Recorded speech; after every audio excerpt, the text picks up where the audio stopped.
O cenário da MotoGP mudou drasticamente. O que há apenas 2 temporadas parecia uma ordem estabelecida com Yamaha e Honda dominando a elite. A Ducati crescendo passo a passo e a KTM, como aquele projeto empolgante, se tornou numa novela de contratações explosivas, traições tecnológicas e motos que voam a 360 km por hora com asas de avião de caça. Que diabos está acontecendo? É que o Mundial de Motociclismo virou o Velho Oeste sobre rodas. E tudo isso acontece pouco antes da maior reforma regulamentar desde que inventaram os pneus radiais. Apertem os capacetes, porque vamos destrinchar tudo. Se alguma vez você mudou de equipe no seu trabalho, ou num videogame só porque sim, escreva uma única palavra: traição. Assim rápido. E se você quer saber quem trai quem neste circo, já sabe, se inscreva, porque isso mal começou. Para entender esse caos, temos que voltar 3 anos, em 2021. O mundo fazia sentido. Quartararo devolvia a glória a Yamaha, Bagnaia era uma promessa prestes a explodir e Marquez continuava sendo uma incógnita após sua lesão. Mas por baixo da água algo fervia. A Honda continuava a construir motos apenas para o octacampeão. Rígidas, agressivas, ingovernáveis para mortais. Quando Marquez se machucou, a Honda ficou com uma máquina impossível. A Yamaha sofria com a falta de velocidade final. Quartararo vencia corridas, se defendendo nas retas, como quem se protege de uma tempestade com um guarda-chuva quebrado. Enquanto isso, a Ducati passou de patinho feio a gigante imparável. Gigi Dall'Igna não veio para fazer uma moto bonita, mas imbatível. Ele conseguiu com 2 invenções que hoje parecem normais, mas há 5 anos eram quase trapaça. O Roll Shot Device, que abaixa a moto na largada para evitar empinar, e o Ride Height Device, que a mantém baixa na frenagem para estabilizá-la. A concorrência riu. Hoje até as Moto 3 usam esses sistemas. A bomba do mercado de pilotos explodiu em 2022. Enea Bastianini venceu 4 corridas com uma Ducati do ano anterior, humilhando as oficiais. Naquele dia, os gerentes entenderam que a moto era 80%. E então, o inferno chegou. Em 12 de outubro de 2023, o mundo parou. Marc Marquez deixou a Honda após 11 anos para pilotar uma Ducati satélite de 2023 na equipe Gresini. Era como ver Messi assinando pelo time B do Real Madrid. A razão: a Honda não ouvia mais seus pilotos. Marc pedia há 2 anos uma moto mais dócil. A Honda lhe deu mais potência e agressividade. Frustrado, preferiu ganhar com uma moto cliente a continuar morrendo nos boxes. Em 2024, Marc subiu naquela Ducati velha e começou a fazer o de sempre: ultrapassar em lugares impossíveis, ganhar corridas, humilhar os oficiais. Deixou o Bagnaia com um dilema de novela. Ele resolveu quebrando tudo. No final de 2024, Marc Marquez assinou com a equipe oficial Ducati. Enea Bastianini foi demitido para a KTM. E Jorge Martin, o vice-campeão que esperava aquele assento, ficou com cara de pôquer e assinou com a Aprilia. Enea, 4 anos atrás, era a Cinderela. Machena, o que você faria se seu chefe te trocasse por um rival que antes odiava? Me responda com uma palavra: caos. E se não quiser perder a próxima contratação bombástica, se inscreva agora mesmo, porque isso não é esporte, é uma novela em motos. Mas o caos não é só de pilotos. Tem a guerra silenciosa dos engenheiros. Antes, um engenheiro se casava com uma marca para sempre. Hoje, assim que um cara sabe fazer uma asa com efeito solo, oferecem o triplo. Em 2023, a Ducati apresentou uma carenagem extrema, com aletas de tubarão. Em 2024, a Aprilia apareceu com uma carenagem idêntica, mas com um buraco extra. Coincidência? A metade dos aerodinamicistas de Borgo Panigale agora trabalham em Noale. Enquanto isso, a KTM, pobre KTM, se embroçaram em chassis de aço, enquanto a Ducati arrasava com carbono. Em 2024, A KTM só era competitiva nas mãos de Brad Binder, um louco capaz de pilotar um armário. Para consertar isso, trouxeram engenheiros da sua fábrica de motocross. Sim, como você ouve. Depois veio o colapso financeiro da sua matriz em 2025, que quase os tirou do Mundial. A Dorna não podia permitir que um fabricante com 2 equipes satélites desaparecesse, então moveu dinheiro e os manteve com respirador. E depois há o problema técnico mais grave. As motos atuais superam os 370 km por hora e se inclinam 65 graus. São naves espaciais. Mas essa sofisticação criou um problema mortal: a aerodinâmica suja. Quando uma moto ultrapassa outra, o piloto de trás recebe uma rajada de ar quente que tira a carga da roda dianteira. Não consegue frear tarde, não consegue ultrapassar. O resultado são corridas de procissão. As ultrapassagens caíram 40% desde 2019. Os pilotos reclamam. Maverick Viñales disse: "Isso parece Fórmula 1 dos anos 2000. A gota d'água foi Silverstone 2024, onde ganhou quem melhor gerenciou o vácuo, não o mais corajoso." Então a Dorna e a Fini disseram basta. Anunciaram a reforma de 2027, a maior mudança em décadas. A cilindrada baixa de 1,0 cm³ para 850 cm³. Menos potência, menos necessidade de aerodinâmica extrema. Serão proibidos os dispositivos de altura, nem Ollie Shot, nem Hide. A suspensão voltará a ser suspensão. A aerodinâmica será reduzida à metade. Nada de asas gigantes nem túneis Venturi. E os shapeshifters serão proibidos, asas móveis que algumas marcas já testavam em segredo. A eletrônica também será limitada, e o tanque de combustível será reduzido para evitar estratégias de gestão absurdas. O objetivo é claro: que as corridas voltem a depender do piloto, não do engenheiro. Que uma Yamaha possa ultrapassar uma Ducati sem que o piloto precise de um macacão à prova de fogo. Que o importante volte a ser quem freia mais tarde e quem tem mais coragem. Os pilotos veteranos vêm anos pedindo isso aos gritos. Finalmente, alguém os ouviu. Mas atenção, esta reforma também criará outro terremoto. As marcas que dominam hoje, Ducati e Aprilia, podem afundar se sua tecnologia deixar de ser legal. Em contrapartida, Yamaha e Honda têm uma oportunidade de ouro. Já estão se mexendo. A Honda contratou Romano Alvesiano, o cérebro da Aprilia, para projetar a moto de 2027. A Yamaha assinou uma aliança técnica com a Pramac, a antiga satélite da Ducati. É o Velho Oeste. E enquanto isso, os pilotos veteranos fazem as contas. Marc Marquez terá 34 anos em 2027. Bagnaia, 30. Ambos viveram com ajudas eletrônicas e aerodinâmica extrema. Mudança para motos mais puras pode beneficiar os loucos. Aí entram os jovens. Pedro Acosta, o novo Marquez, que pilota sem acelerar, Fermin Aldeguer, freada tardia e ultrapassagem, limite. E o rumor de Toprak Havgatalioglu, o turco das Superbikes, que freia com a traseira e pode dar o salto em 2027. Acha que a reforma de 2027 vai resolver o caos ou piorá-lo? Diga-me em uma palavra. Fé. Se confia que voltaremos ao bom espetáculo?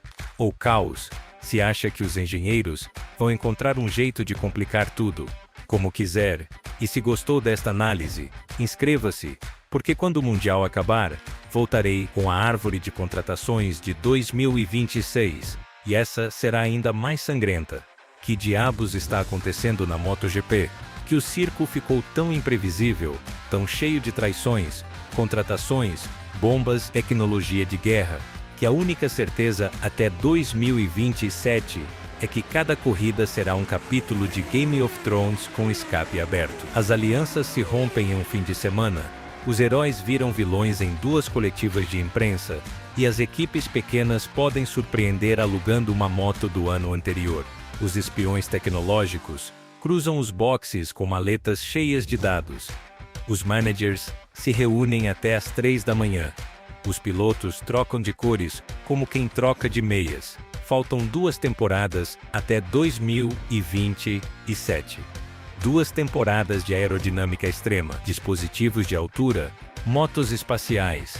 2 temporadas onde a Ducati continuará esmagando a Yamaha e a Honda continuará sofrendo, a KTM tentará sobreviver e a Aprilia vai querer provar que sua aposta não foi fumaça e os jovens virão com tudo, dispostos a devorar o mundo. Cada fim de semana pode acontecer qualquer coisa. Isso é o bonito desse caos. A única certeza é que todo domingo você já não sabe o que esperar. Pode ser que o favorito vença. Pode ser que um piloto satélite vença com uma moto de 2 anos antes. Pode ser que a corrida seja decidida por um dispositivo mecânico que você nem vê na televisão. Mas algo nunca muda. A paixão, a velocidade, o barulho. E enquanto houver isso, continuaremos assistindo. MotoGP nunca foi só um esporte. Sempre foi uma guerra disfarçada de domingo. Agora, com a reforma se aproximando, essa guerra está no seu ponto mais alto. As equipes investem milhões para desenvolver tecnologia que será ilegal em 2 anos. Os pilotos assinam contratos com cláusulas secretas que lhes permitem sair se a moto de 2027 não funcionar. As fábricas espionam as fábricas. É o caos mais bonito sobre 2 rodas. E no meio de tudo isso, há uma pergunta que ninguém pode responder ainda. Quem vai ganhar a primeira corrida da era 2027? Será um veterano se adaptando rápido? Será um jovem com instinto puro? Ou será o engenheiro que encontrar o primeiro furo no novo regulamento? Porque se algo o MotoGP ensinou, é que as regras estão aí para serem aproveitadas. Sempre tem um esperto que encontra um jeito. Então, você já sabe o que fazer. Comente com uma palavra: traição, caos ou fé. As 3 definem tudo o que você acabou de ver. E se você quer continuar entendendo este circo sobre rodas, se inscreva no canal, porque no MotoGP, nada é o que parece. O que vem em 2026 e 2027 fará com que tudo isso pareça um conto de criança. Desligue o motor, acenda a paixão, nos vemos na próxima trincheira. Porque se algo aprendemos neste circo de pneus quentes e declarações frias, é que as lealdades duram o que um suspiro na reta final. Que você acompanhou cada ultrapassagem, cada contratação bombástica, cada coletiva de imprensa com palavras medidas ao milímetro, você já sabe. Isso não é para corações fracos. Isso é para doentes, por velocidade, para viciados em adrenalina, para os que veem uma trajetória fechada e sorriem. Enquanto escrevo isso, os rumores de 2026 já estão queimando os grupos de WhatsApp dos boxes. Fala-se de uma cláusula de restrição oculta no contrato de Jorge Martin com a Aprilia, algo como uma porta traseira que se abre se a moto de 2027 não corresponder às suas expectativas. Sussurra-se que a Honda, desesperada para voltar à glória, teria sondado Pedro Acosta com uma mala cheia de euros e um protótipo secreto que nem sequer viu a luz pública. Inclusive, há quem jure ter visto Gigi Dall'Igna, o mago de Borgo Panigale, jantando até as 2 da madrugada com o manager de um piloto que hoje jura lealdade eterna a outra marca. Traição, caos, fé, escolha seu veneno, mas não se engane, na MotoGP, um jantar é mais perigoso que uma curva a 300 por hora. E enquanto os pilotos negociam nas sombras, os engenheiros trabalham contra o relógio, porque 2026 não é um ano de transição, é um ano de guerra total disfarçada de calma. Cada fábrica tem uma equipe paralela, gente que só pensa em 2027. São os chamados engenheiros da sombra, não aparecem na TV, não dão autógrafos, mas deles depende que uma marca voe ou caia. Na Honda, por exemplo, montaram um laboratório secreto no Japão, longe de olhares indiscretos. Lá, Romano Albesiano e sua equipe trabalham como relojoeiros suíços, mas em versão samurai. Querem a moto mais pura, mais manejável, mais humana. Querem esquecer a besta indomável que construíram para Marquez e que quase os afundou. Na Yamaha, a coisa é diferente. Eles não esconderam seus planos, foram com tudo. Com a Pramac, Não é só uma sessão de motos, é uma troca de cérebros.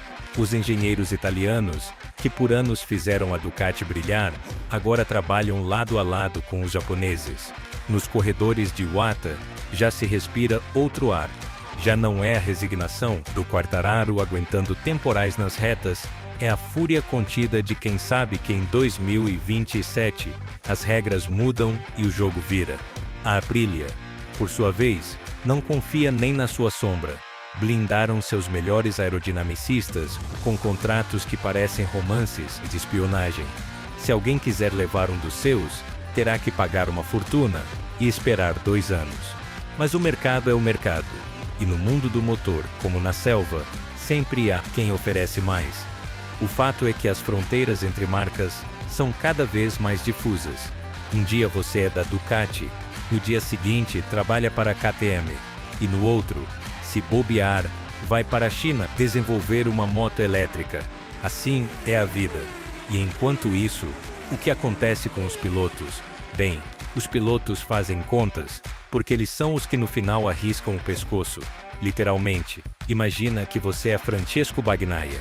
Você ganhou mundiais com uma Ducati, que é um míssil teleguiado. Você freia tarde, acelera cedo, a eletrônica faz o resto.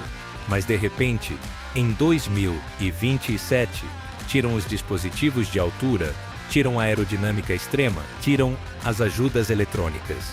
A moto fica arisca, nervosa, ingovernável. Você continuará o mesmo? Ou esse metrônomo que parecia ser apenas um produto da tecnologia? Essa pergunta atormenta muitos. E depois tem Marc Marquez, o octacampeão, o extraterrestre, que voltou da morte esportiva para lutar pelo inimigo. Marc terá 34 anos em 2027. Não é jovem, mas também não é velho. O que ele tem é uma bagagem de lesões que pesa toneladas. E uma técnica de pilotagem que nasceu na era das motos duras, agressivas, sem concessões. Quando Marc ganhava seus primeiros mundiais, não havia hold shot, não havia height, não havia aerofólios que parecem tirados de um caça. Havia punhos de titânio e um traseiro de aço para aguentar o tranco. Por isso, muitos apostam nele. Porque, se alguém o que é domar uma fera sem rede, esse é Marc Marquez. Mas atenção, os jovens vêm chegando forte. Pedro Acosta terá 23 anos em 2027. É a nova promessa. O garoto que sorri enquanto ultrapassa onde ninguém se atreve. Alguns dizem que ele lembra o Marquez jovem, outros acreditam que é até mais inteligente. Acosta não só é rápido, mas lê a corrida, a estuda, a desvenda, e tem uma vantagem. Não sabe o que é pilotar com medo. Para ele, a reforma de 2027 não é uma ameaça, é uma oportunidade. Menos tecnologia significa mais talento puro. E talento puro, Pedro Acosta tem de sobra. E depois tem o outro, Fermín Aldeguer, murciano que freia tão tarde que parece que vai bater no muro. Fermín é dessa escola antiga, que acredita que a gasolina é para queimar e os freios para castigar. Num mundo de pilotos calculistas, Aldeguer é um artista do caos. E o caos, em motos puras, sempre encontra recompensa. Ah, e não esqueçamos o rumor que mais faz barulho. Toprak Razgatlioglu, o turco que enlouqueceu Jonathan Rea na Superbike, o que se joga com a moto como se fosse uma extensão do corpo, o que freia com a traseira e vira com o cotovelo raspando o asfalto. Toprak há anos diz que quer testar a MotoGP, mas sempre exigia a moto adequada. Quando a Ducati lhe ofereceu um assento satélite, em 2025, ele disse não, preferiu ficar na Superbike e continuar ganhando. Mas o dinheiro de 2027, a promessa de uma moto sem ajudas, de um campeonato mais humano, isso, dizem, o fez mudar de ideia. Há quem garanta que já há um pré-acordo com a KTM ou com a Aprilia. Outros falam da Yamaha. Ninguém sabe nada com certeza. E essa incerteza, essa névoa de guerra, é justamente o que torna o circo tão viciante. Sei que nem tudo vai ser pilotos e motos. Também há a guerra silenciosa das televisões, dos patrocinadores, dos calendários impossíveis. A Dorna quer mais corridas, mais dinheiro, mais espetáculo. Os pilotos reclamam que há muitos grandes prêmios, que o corpo não aguenta tanto, que a família sofre. Os médicos do campeonato alertam: o desgaste mental e físico é insustentável, mas o dinheiro manda. E enquanto houver dinheiro para gastar, haverá um promotor disposto a acender as luzes do circuito. E depois, dá os circuitos novos. Países que nunca tinham visto uma moto de perto agora pagam para ter um asfalto brilhante sob o sol. Indonésia, Índia, Cazaquistão, lugares exóticos, onde a torcida é uma festa e o barulho dos motores se mistura com tambores e canções. Mas também são circuitos perigosos, com asfaltos que se desfazem com o calor, com áreas de escape de brita, com comissários que mal sabem o que é uma bandeira vermelha. Em cada novo traçado, os pilotos fecham os olhos e rezam, porque a velocidade é uma coisa, mas a segurança é outra. E no entanto, apesar de tudo, dos perigos, das traições, do caos administrativo, dos engenheiros que mudam de camisa como quem muda de meias, dos pilotos que se odeiam num domingo e se abraçam no seguinte, apesar de tudo, continuamos aqui. Tu, eu, eles, os que gravam de casa com o volume no máximo, os que vão ao circuito com a bandeira desfraldada, os que discutem nos bares se a aerodinâmica matou o esporte ou o tornou mais interessante. Continuamos aqui porque o MotoGP nunca foi só um esporte, sempre foi uma guerra disfarçada de domingo. E as guerras, mesmo que doam, nos mantêm vivos, nos dão algo sobre o que falar, algo para nos apaixonarmos, algo que nos lembra que ainda há risco, ainda há perigo, ainda há pessoas dispostas a se jogar no chão a 300 por hora só para passar uma curva na frente de outro. Então, você já sabe, comente com uma palavra: traição, caos ou fé. As três definem tudo o que você acabou de ver. Traição pelos que mudaram de lado sem olhar para trás. Caos pelo turbilhão de contratações, regulamentos e tecnologia que não entendemos totalmente. Fé, porque apesar de tudo, acreditamos que em 2027 o espetáculo será melhor, mais puro, mais humano. E se você quer continuar entendendo este circo sobre rodas, inscreva-se no canal, ative o sininho, porque isso mal começou. Vem nos próximos meses as contratações de última hora, os vazamentos dos boxes, os rumores de última hora, farão com que tudo o que você viu até agora pareça um conto de crianças com final feliz. Prepare-se porque 2026 será um ano de mentiras piedosas e verdades pela metade, e 2027, o ano da mudança, pode ser o mais sangrento de todos. Mas atenção, não se assuste, sangue no MotoGP é sempre de gasolina. Desligue o motor, acenda a paixão. Nos vemos na próxima trincheira.